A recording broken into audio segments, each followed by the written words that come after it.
नमस्कार। इस वक्त मेरे साथ मौजूद है दरभंगा ग्रामीण के पूर्व प्रत्याशी डॉक्टर फराज फातमी साहब। आज हम जो दरभंगा जिले के अलग-अलग जगह पर पीने के पानी की किल्लत हो गई है और जल स्तर गिर गया है, इस मुद्दे पर बात करने के लिए हमारे साथ मौजूद है फराज फातमी साहब। जी नमस्कार। जी, नमस्कार। सर, ये पिछले 15 दिनों से मिथिला के अलग-अलग क्षेत्रों में खास करके दरभंगा ग्रामीण और केवटी के कुछ गाँव में जल स्तर काफ़ी गिर गया, जिसमें पानी की किल्लत, पीने के पानी की किल्लत ख़ास तौर पर काफ़ी ज़्यादा हो गई। इस पर आप क्या कहना चाहेंगे? मुझे जो जानकारी मिली और जैसे कि हालात अभी पूरे बिहार के बने हुए हैं। इस बार बारिश जो मुकाबले पिछले साल हुई थी, इस बार वो बारिश हुई नहीं और जिसकी वजह से हालात ऐसे बिगड़ते जा रहे हैं और अगर मैं तो उम्मीद करता हूँ कि बारिश जल्द से जल्द हो बिहार में, क्यों बादल हमसे रूठा हुआ है। हर जगह तो बारिश हो रही है, बिहार में ही नहीं हो पा रही है। तो हालात ऐसे बिगड़ते जा रहे हैं कि अगर जैसे कि जानकारी मुझे दरभंगा जिला की अगर बात करें, कई गांव हैं। अभी मुझे खबर आई केवटी में, बढ़ी गांव से खबर आई, लाहवार से आई, दहीपुरा से आई, दानी डगनवारा से आई, अभी लोआम से भी जानकारी मुझे मिली। ऐसे हर दिन कोई ना कोई किसी न किसी पंचायत गांव से मुझे फोन आ रहा है और ये खबर मिल रही है कि पहली बात तो ये कि वाटर लेवल डाउन हो गया। कई जगह मतलब चापाकल सूख रहा है। कई जगह जो हमारे किसान जो खेती करते हैं, उनकी जो बोरिंग है, 2-2 3-3 मर्तबा खेत को जोतने के लिए उनको बोरिंग का इस्तेमाल करना पड़ रहा है। मतलब पानी का लेवल इतना नीचे चला गया है। मैं तो कल अपने एक सोशल मीडिया के माध्यम से ये भी डिमांड किया कि बिहार सरकार को फ़ौरन, अगर बिहार की जनता के बारे में थोड़ा भी अगर उनको अगर दिल है और साफ दिल है, तो फ़ौरन सूखा घोषित करना चाहिए पूरे राज्य को, पहला काम। जो मुआवज़ा मिल सकता है किसानों को, जो मुआवज़ा मिल सकता है हमारे जनता को, वो मुहैया कराना चाहिए क्योंकि नेचुरल डिज़ास्टर कैलेमिटी की तरफ हम बढ़ रहे हैं। और जहाँ-जहाँ, अब तो मैं ज़्यादा तो नहीं कहूँगा, जो चापाकल सूख गया उसको ठीक होना चाहिए। और दूसरा चीज़ है कि मैं जनता जानती है, बिहार की जनता जानती है जिस तरीके से मैसिव करप्शन, एक भ्रष्टाचार हुआ है आपको नल जल में। कोई भी नल जल काम नहीं कर रहा है किसी वार्ड में। अगर आप जांच करा लीजिए, मैं तो एडमिनिस्ट्रेशन से गुजारिश करूंगा कि जाके जांच करा लें। कहाँ कैसा पाइप लगा है, कैसा बोरिंग लगा हुआ है, कैसा नल लगा है। तो जब वो नल जल का जो व्यवस्था जो सरकार ने एक विचार किया था, वो फेल हो चुका है क्योंकि मैसिव भ्रष्टाचार हुआ। अब गारी कमाई जनता का लूट लिया गया इस विभाग से। अब तो मैं कल भी मैंने और कई दिनों से मैं लगातार एडमिनिस्ट्रेशन से बात कर रहा हूँ कि भाई कम से कम अगर जो व्यवस्था इमरजेंसी में हो सके, कम से कम टैंकर के माध्यम से पानी की को मुहैया करा दीजिए। जहाँ जहाँ आपका नल जल की व्यवस्था खराब है, जो भी है अभी जो आपने किया भी है, उसी को कम से कम ठीक कर दीजिए। चापाकल जो सूख गया उखाड़ करके गार करके फिर से उसको चालू करवाने का काम करें, क्योंकि पानी तो सबसे अहम चीज है। और अगर वही नहीं रहेगा तो फिर हाहाकार मच जाएगा पूरे बिहार के अंदर। और जो हालात ऐसे बनते जा रहे हैं, उम्मीद मैं करता हूं कि हमारी बातों को आपके माध्यम से सरकार भी सुने, एडमिनिस्ट्रेशन भी सुने और कुछ ना कुछ एक्शन ले, क्योंकि सरकार तो सोई हुई है, एडमिनिस्ट्रेशन भी सो चुका है, काम करने के लिए कोई तैयार नहीं है। मैसिव भ्रष्टाचार हर डिपार्टमेंट में घूम रहा है। उसी मुद्दे पर सर मैं आना चाहूँगा कि सरकार की एक महत्वाकांक्षी योजना थी नल जल योजना, पीने के पानी के लिए। पर सर ऐसा देखा गया पूरे बिहार के अंदर इस योजना में 10% सक्सेस भी नहीं है। आप किसी भी गाँव में उठा के ले लें, किसी एक पार्टिकुलर गाँव को हम नहीं अंकित करेंगे, चिन्हित कर सकते हैं। कहीं पर भी ये सक्सेस नहीं है, एक बूंद पानी नहीं गिरता है सर। और जनता की गाढ़ी कमाई को नीचे से लेकर के ऊपर तक, सर इसमें 2 कम्युनिटी शामिल रखा है, जनता का आरोप है। एक जो आपकी पॉलिटिकल कम्युनिटी है और दूसरी जो प्रशासनिक कमेटी है। अगर कोई किसी गांव में कोई बंदा शिकायत भी करता है तो उस पर किसी भी तरीके का कोई एक्शन नहीं लिया जाता, नीचे से लेकर ऊपर पूरा उसमें सब मिलावट है सर। मैं तो आपके माध्यम से डिमांड करूंगा और रिक्वेस्ट करूंगा आपके सरकार जो अभी करंट चल रही है, कहते हैं डबल इंजन तो फेल हो चुका है इनका, कि जांच करा लें। जांच तो होती नहीं है इनसे, विजिलेंस की जांच करा लें, सीबीआई जांच, कोई जो जांच हो सके, जो हाई जुडिशरी के सिस्टम से जांच हो सके, इस पूरे डिपार्टमेंट की करानी चाहिए, ऑडिट कराना चाहिए कि भाई क्या हुआ है बिहार के अंदर। हजारों करोड़ का बजट और पानी की तरह बह गया। वो पानी में इस्तेमाल भी नहीं हुआ कि पानी में कम से कम लोगों को इस्तेमाल, वो बिल्कुल, बिल्कुल। पानी में बह गया। और ना उसकी कोई आप किसी भी पंचायत, किसी भी गांव को उठा के देख लीजिएगा, मतलब मैं अफसोस के साथ कहना पड़ रहा है कि कहीं भी कोई भी सही से काम हुआ नहीं। तो अब तो जो पानी में बह गया बह गया। कम से कम अभी जो हमारी जनता जो अभी पानी के लिए एकदम भटक रही है, परेशान है, लोग परेशान घूम रहे हैं, कहा कैसे कैसे क्या इंतजाम हो सके, कम से कम उनकी बातों को तो सुन के कम से कम मुहैया कराइए। और पीएचडी विभाग जो है ना, सेंटर ऑफ मैसिव करप्शन का अड्डा है। और जो लूट मची है इस पूरे, जब से ये स्कीम चालू हुआ है, आपको बता दूं जितने का ये बजट होगा एलोकेटेड, उसमें 85 to 90% इसमें लूट हुई है पैसे की। और इसमें कोई भी, मैं तो चाहूंगा जो इसके अंदर करप्ट ऑफिशियल्स हैं, जो करप्ट आदमी हैं, सब पे जांच करा के कार्रवाई करके उनको जेल भेजना चाहिए। क्योंकि जो चीज आपने एक अच्छे विचार, अच्छे सोच करके इस चीज को लाया गया था, हम सब उसमें शामिल थे। इसमें तेजस्वी जी थे, लालू जी थे, हम सब लोगों ने मिल करके इसका समर्थन किया था कि भाई इसमें नल जल की सुविधा को सही तरीके से लोगों तक पहुंचा दिया जाए। लेकिन पहुंचाने का क्या काम कीजिए, हर तरफ मैसिव करप्शन के माध्यम से इस पूरे कमाई को लूट लिया गया, पैसे को लूट लिया गया। और जो जिसका समझिए रिजल्ट आज आपको देखने को मिल रहा है कि ना पानी नल जल से आ रहा है, और ना पानी कहीं से आप इंतजाम करके उनको, हमारी जो जनता है उसको देने का काम कर रहे हैं। सर हमारे लवाम में एक पीएचईडी डिपार्टमेंट की तरफ से भी एक नया टंकी बनाया गया था, लगभग करोड़ों की लागत से, आज से लगभग 12 साल से। लेकिन अब तक वो पानी टंकी की सुविधाएं कभी भी नहीं हुई। खाना पूर्ति के नाम पर पानी चला दिया गया, टेस्ट कर लिया गया, और लगभग मेंटेनेंस के नाम पर भी लाखों रुपए आते हैं।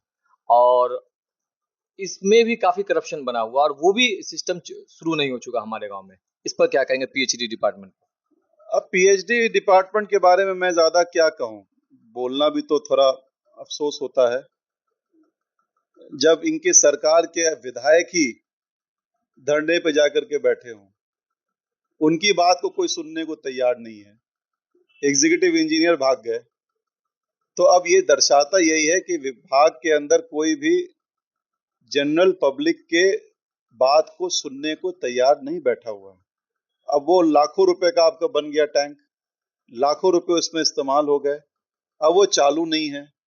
तो इसकी जिम्मेदारी किसकी बनती है? इसकी जिम्मेदारी ऑफिशियल्स की बनती है, इसकी जिम्मेदारी वहां के जो रिप्रेजेंटेटिव है उनकी बनती है कि कम से कम वहां जाकर के उसको फौरन चालू कराया जाए। तो भाई जब आप एक समझिए जनप्रतिनिधि की बातों को सुन करके भी नहीं तैयार, आप काम करने के लिए तैयार हैं, आप उस पर एक्शन लेने को तैयार नहीं है, तो यही सिखाता है कि ये सरकार भ्रष्टाचार में बिल्कुल लिप्त हो चुकी है। और ये जो डबल इंजन करते हैं, इनका एक इंजन नहीं, दोनों इंजन फेल हो चुका है। भ्रष्टाचार हो, साथ ही साथ लूट हो, साथ ही साथ हमारे किसान मजदूर का जो अनुदान है, जो मिलना चाहिए, जो आपदा में पैसा मिलना चाहिए, वो भी बड़ी मुश्किल से मिल रहा है, वो भी नहीं मिल रहा है। ये तो नेचुरल कैलामिटी, डिजास्टर और आपदा की बात कीजिए, यहाँ तो सूखा को घोषित करना चाहिए फौरन सरकार को, पूरे प्रदेश को, या पूरे प्रदेश में सूखा घोषित कीजिए, और जो मुआवजा मिल सके फौरन पहुंचाइए लोगों को, ताकि कम से कम लोगों को राहत मिल सके। आप तो सोने से नहीं होगा और मीटिंग करने से नहीं होगा, एक्शन करना पड़ेगा, और एक्शन करके तुरंत उसको एग्जीक्यूट करना पड़ेगा। गांव और समाज के हर वार्ड और गली गली तक पहुंचाना पड़ेगा आपको उस चीज को। और जो है पानी, जल ही नहीं तो जीवन कैसा? तो जल ही नहीं तो जीवन का, जब जल नहीं बिल्कुल। है तो जीवन ही नहीं है। तो जल आप आपूर्ति नहीं कर पा रहे हैं, तो जीवन लोगों का कैसे चलेगा बताइए? एक सवाल सर, जो आप भी पूर्व में जेडीयू में रह चुके हैं, नीतीश सरकार पर एक हमेशा इल्जाम लगता रहा है कि ये अफसरशाही की सरकार है। लोकतंत्र में जबकि देखा गया है कि जो चुने हुए नेता होते हैं उनकी भी बात सुनी जाती है। लेकिन पिछले 15 सालों से जनता का ये हमेशा इल्ज़ाम रहा है कि अफ़सरशाही बढ़ चुकी है। कोई भी अगर जनता से चुने हुए प्रतिनिधि अगर जाते हैं अपने जनता का काम कराने के लिए, तो वो अफ़सर सुनते नहीं हैं। तो इस पर आप क्या कहना चाहेंगे? अरे, कौन आपकी बात को सुनने को तैयार है? मुझे ये बताइए। हम लोग ज़बरदस्ती, पहले जब हम लोग विधायक थे या हम लोगों के साथी थे, ज़बरदस्ती हम लोग काम लेते थे। अब तो कोई भी मतलब यहाँ से लेके बिहार, पटना तक चले जाइए, आपको कोई भी पदाधिकारी मिलेगा, वो आपकी बात क्या, आपको अपॉइंटमेंट देने को तैयार नहीं है, आपसे मिलने को तैयार नहीं है। आपके काम की बात तो दूर की बात है। आपके जेडीयू के अभी विधायक हैं भी, अभी पहले भी रहे हैं, वो तो खुद लाइव पे आकर के बोल के चले गए कि मेरी मंत्री हैं अभी, कि हमारी बात को कोई सुनने को तैयार नहीं है। तो अफसरशाही का तो ऐसा बोलबाला है। अब क्या क्या बयान किया जाए? माननीय मुख्यमंत्री जी के जो इर्द गिर्द जितने भी अफसर हैं, उनकी भी कार्यकर्दगी के बारे में ज्यादा कहने की जरूरत नहीं है। अभी भी कुछ दिन पहले चल ही रहा है मामला, उद्योग विभाग, बिजली विभाग के आपके सचिव का हाल देख लीजिए क्या है। तो एनडीए की सरकार चल रही है, एनडीए उनके ऊपर छापा पड़वा रही है।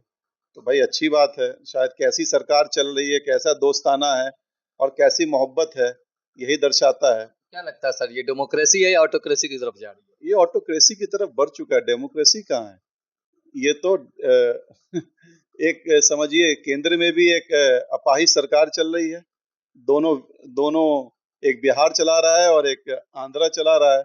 कब ये सरकार गिर जाएगी पता नहीं। और स्टेट का भी वही हाल है। भारतीय जनता पार्टी तो अब चाहती नहीं है कि ना माननीय मुख्यमंत्री जी आगे भी मुख्यमंत्री बने, तो किसी तरीके से उनको भी बदनाम करो, उनको भी खत्म करो। जितना, भाई जितना आप कहिएगा, ये बात तो सही है कि माननीय मुख्यमंत्री जी ने जब तेजस्वी जी साथ मिल करके सरकार चला रहे थे, तो एक डेवलपमेंट का काम हो रहा था बिहार के अंदर, और एडमिनिस्ट्रेशन बातों को सुनता था।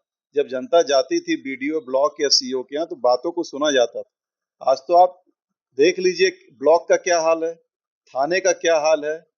मैं नहीं कहूंगा, आप जनता से एक रिव्यू ले लीजिए कि क्या करना पड़ता है उनको। कोई काम अगर कराना पड़ता है तो उसके लिए उनको कौन सी दक्षिणा देनी पड़ती है। जी, वो तो सर हम लोग पब्लिक में घूमते हैं, ये चीज़ का पता है, इसी पर मैंने सवाल किया था। तो ये खत्म तो करना पड़ेगा। अब ये सरकार, ये सरकार से तो हो नहीं पाएगा। तो अब आगे आने वाले कल में शायद, मुझे तो पूरी उम्मीद है, तेजस्वी जी जिस तरीके से लोकप्रिय हो रहे हैं, लोगों के अंदर एक प्रेम, एक भाव बन रहा है कि एक युथ है, काम करने वाले हैं, और वो चाहेंगे, जो कहते हैं ना, सरकार सरकार चलती है जनता से, सरकार अफसरशाही से नहीं चलती है। जब आप जागिएगा, अपनी बात को रखिएगा, अपनी बात को सुनाइएगा, और ऑफिसर सुनेगा, उस पर अमल करेगा, तो सरकार होती है। तो निश्चित तौर पे जैसे हमारी सरकार पहले चलती थी, लालू जी जिस तरीके से कहते ना, ये कहते जंगल राज, जंगल, ये जनता का राज था उस टाइम में। जनता जाती थी, ब्लॉक में अपनी बातों को रखती थी और काम करवाती थी। वो सरकार यहाँ पे चाहिए। अब वैसी सरकार नहीं चाहिए कि जो पटना बैठ करके एक किसी ने आदेश जारी कर दिया, उसके ऊपर लागू हो जाए। इसलिए पब्लिक ओपिनियन और पब्लिक से ही, जनता से ही सरकार बनती है, और जनता ही मालिक होती है किसी सरकार की। तो निश्चित तौर पे आने वाले कल में ये बदलाव आपको बिहार के अंदर दिखेगा। लेकिन अभी जो हाल है, अभी जो सूखा पड़ा हुआ है, क्या हाल हो गया देखिए, बुरा नहीं मानिए, मैं तो एक एपिसोड आपको बता रहा हूँ। एक हफ्ते के अंदर 12 एक्सीडेंट हो गया ट्रेन का। आप बताइए कितने लोग हमारे बेचारे उसमें मर गए। एक एक्सीडेंट होता था पहले तो दूसरी पार्टी आकर के रोड पे खड़ी हो जाती थी। आज क्या हो गया? आप क्यों नहीं निकल रहे? क्योंकि आपकी सरकार है, इसलिए आप मुंह बंद किए हुए हैं। अरे आप जाइए, आपको तो रेल मंत्री जो है उनको रिजाइन करना चाहिए। ये किसकी जिम्मेदारी बनती है? प्रधानमंत्री की जिम्मेदारी बनती है, रेल मंत्री की जिम्मेदारी बनती है। कौन इसकी जिम्मेदारी लेगा? लोग डर रहे हैं ट्रेन में चढ़ने के लिए। हफ्ते में 12-12 एक्सीडेंट होगा, बताइए। अब आपको जान के ताज्जुब होगा, आप 1,10,000 करोड़ रुपए देते हैं बुलेट ट्रेन के लिए, दिल्ली से मुंबई के लिए, और सुरक्षा कवच का जो पूरा देश का जो बजट है 65,000 करोड़ रुपए है। तो पहले प्रायोरिटी क्या होनी चाहिए कि सुरक्षा कवच हम देने का काम करें ट्रेन को, ताकि एक्सीडेंट बच सके, कि 1,00,000 करोड़ का हम बुलेट ट्रेन बनाएं। तो यहाँ तो सरकार के पास प्रायोरिटी नहीं है, जीवन से क्या लेना देना है उनको। उनको तो सिर्फ अपनी वाहवाही करनी है बैठ करके दिल्ली में। ये तो अभी जो बजट पेश हुआ है उसके अंदर साफ साफ ये दर्शाता है कि 65,000 करोड़ में आपका सुरक्षा कवच बन जाएगा पूरे देश का। और आप एक लाइन, एक सेक्टर बंबई से गुजरात को आप बुलेट ट्रेन 1,10,000 करोड़ रुपए दे रहे हैं। क्या मतलब बनता है भाई? कई जगह आपका जो बैरिकेड है वो ओपन है, कई एक्सीडेंट्स होते रहते हैं, तो इसकी जिम्मेदारी कौन लेगा? आज देश का बजट आया है, मैं तो बजट पे भी बोल दूं, बजट तो देख के हंसी आती है मुझे। कौन सी नौकरी के बारे में आप कर रहे हैं? आप कहते हैं इंटर्नशिप करेगा यूथ जा करके। अरे इंटर्नशिप कौन, उसके बाद क्या करेगा? अग्निवीर के बारे में क्या है भाई आपकी राय? 4 साल के बाद आप उसको घर बैठा दीजिएगा। ये कैसी कैसी स्कीम आप लेकर के आए हैं? बेरोजगारी चरम सीमा पे है, महंगाई चरम सीमा पे, भ्रष्टाचार चरम सीमा पर है। एक इंडिविजुअल आदमी की वाहवाही करने के लिए आप बजट को पेश करते हैं, और किसी को सरकार बचाने के लिए बजट पेश किया जाता है कि हमारी सरकार बच जाए। आप 2 स्टेट में दे देते हैं, थोड़ा थोड़ा झुंझुना बांट देते हैं। 26,000 करोड़ क्या कहाँ गया? 1,73,000 करोड़ माननीय मोदी जी ने अनाउंस किया था कहीं पे, मुझे याद है 7-8 साल पहले। कितना चाहिए आपको? कितना दे दूं आपको? उसका पैसा कहाँ है? तो जब बजट की बात अब सर आपने छेड़ ही दिया है, तो मैं एक बात बताऊं कि नीतीश कुमार जी का एक हमेशा सपना था कि विशेष राज्य का दर्जा। तो पहले ये उनके साथ ये प्रॉब्लम थी कि केंद्र में अपोजिशन सरकार थी। आज तो उनकी बैसाखी के सहारे सरकार है। तो क्या मिला विशेष बिहार को? झुंझुना मिला है। झुंझुना जानते हैं ना? झुंझुना दे दिया गया, रखिए झुंझुना अपने पास। कहाँ गया आपका कहा था स्पेशल स्टेटस मिलेगा नहीं। हमने तो विधानसभा के अंदर सर्वसम्मति से, लालू जी और तेजस्वी जी हमारे लीडर ऑपोजिशन थे, हम सब लोगों ने मिल करके सर्वसम्मति से पास किया कि विशेष राज्य का दर्जा दीजिए, उसके बाद विशेष पैकेज दीजिए, और कई सारे पैरामीटर्स पे विशेष राज्य का दर्जा बिहार को मिलना चाहिए, क्योंकि जब से झारखंड अलग हुआ तो बिहार के पास कुछ बचा नहीं। तो इस बहुत सारे कंडीशन से इसमें मिलना चाहिए। आप अपने आप को बचाने के लिए कि आपकी कुर्सी यहाँ बची रहे बिहार में, पहली बात, और एक दिल्ली में किसी की कुर्सी बची रहे, इसके लिए अपना मुंह आपको बंद कर दिया गया। आप बजट पेश करते हैं, उससे 2 दिन पहले अपने सबसे निजी जो इनके सचिव सेक्रेटरी उन पे रेड पड़वाते हैं, और उसके बाद फिर आप बजट पेश करते हैं कि आप चुप रहिए। तो इसका मतलब ये दर्शाता है कि आपको डरा करके, आपको चुप करा करके, झुंझुना पकड़ा करके यहाँ पे आप राजशाही करना चाहते हैं। ये तानाशाही है। एक तानाशाह बैठे हुए हैं दिल्ली में, एक तानाशाह यहाँ बैठे हुए हैं। हमारी कुर्सी बस बची रहे, हमें जनता से कोई लेना देना नहीं। तो ये बजट जो है ना, ये बजट कोई आम जनता के लिए बजट नहीं है, ये किसी गरीब के लिए बजट नहीं है, ये किसी मजदूर के लिए बजट नहीं है, किसी युवा के लिए बजट नहीं है। ये सिर्फ और सिर्फ बजट दिया गया है अपनी सरकार केंद्र में बचाने के लिए, कि आप दोनों रहिए, हम बचे रहें। और ये काफी दिन तक चलने वाला खेल नहीं है। ये होता ना, खेला शुरू हो गया है, तो खेला ये शुरू हो चुका है, बस चंद दिन रुक जाइए, इसका रिजल्ट भी आपके सामने आपको मिल जाएगा। एक और सवाल सर, नीतीश कुमार जी की एक हिपोक्रेसी सामने आ रही है कि जातीय जनगणना का मुद्दा उन्होंने उठाया था, और अभी पब्लिक प्लेटफॉर्म से लेके सदन में राहुल गांधी जी उनको उठा रहे हैं। तो अभी किस तरफ है वो? एनडीए की विचारधारा की तरफ है, या उनकी अपनी जो विचारधारा थी जिन्होंने जातीय जनगणना का काम किया था, किस तरफ है वो? जातीय जनगणना के लिए जो मुद्दा था, इसको जोर शोर से माननीय तेजस्वी यादव जी ने और हमारी पूरी पार्टी राष्ट्रीय जनता दल ने मिलकर इसको मजबूती से उठाने का काम किया। और ये कहा गया भाई जिसकी जितनी आबादी उतनी उसकी हिस्सेदारी दे दी जाए। और इसमें प्लानिंग कमीशन में भी यही कहा गया कि भाई जब प्रोजेक्ट बने या पॉलिसी बने तो उसके हिसाब से इसको तय करना चाहिए। इसका सारी जानकारी केंद्र सरकार के पास है, कितनी किसकी किसकी आबादी है, लेकिन सरकार को ये वो करना नहीं चाहती है, इसको लागू नहीं करना चाहती है। नीतीश जी तो अब समझिए, इनको अब भारतीय जनता पार्टी क्रश करने में लगी हुई है, इनको अब क्रश करने में लगी हुई है। ये जो पहले थे जहां, वही ठीक थे ये। तो आप गए इसी वजह से कि आपके बहुत लोगों का मसला था। अब ज्यादा तो डिटेल में बात नहीं करूंगा मैं, ये तो सब जानते ही हैं कि क्या हुआ, किस वजह से ये गए वहां। ये मसला ये है कि विशेष राज्य का दर्जा बिहार को नहीं, पूरे देश के अंदर सबको मिलना चाहिए। और साथ साथ जो जातीय जनगणना है, जो विशेष राज्य का दर्जा तो जो जो स्टेट से सबको मिल चुका है, जो जो अब डिमांड है उन सबको मिलना चाहिए। और जो जातीय जनगणना है पूरे देश में लागू होना चाहिए, ये हमारी डिमांड है। लेकिन अभी नीतीश जी पलटू राम कहिए या कुर्सी कुमार कहिए, वो सब बने हुए हैं। अपनी कुर्सी को बचाने के लिए वो जो जो बलिदान दे सकते हैं, कुर्बानी दे सकते हैं, उसमें वो लगे हुए हैं। आखिरी सवाल सर, दरभंगा ग्रामीण और क्यूटी दोनों विधानसभा में क्षेत्र में युवाओं के बीच में काफी लोकप्रिय आप जहां तक हम लोग जाते हैं, लेकिन उसमें असमंजस की स्थिति है कि आप आने वाले चुनाव में किस विधानसभा क्षेत्र से कैंडिडेट होंगे। मैं ये पार्टी डिसाइड करती है भाई साहब, और जो पार्टी जिम्मेदारी देगी उसको निभाएंगे हम लोग। मैं लालू जी का बहुत शुक्रगुजार हूँ, तेजस्वी जी का शुक्रगुजार हूँ कि उन्होंने जो सम्मान दिया, जो इज्जत दी, वो बहुत कम लोगों को, कम परिवार को मिलती है। ये मैं शुक्रगुजार हूँ यहाँ की जनता का, जो मोहब्बत और प्यार और स्नेह सभी धर्म, सभी समाज के लोगों ने मुझे दिया।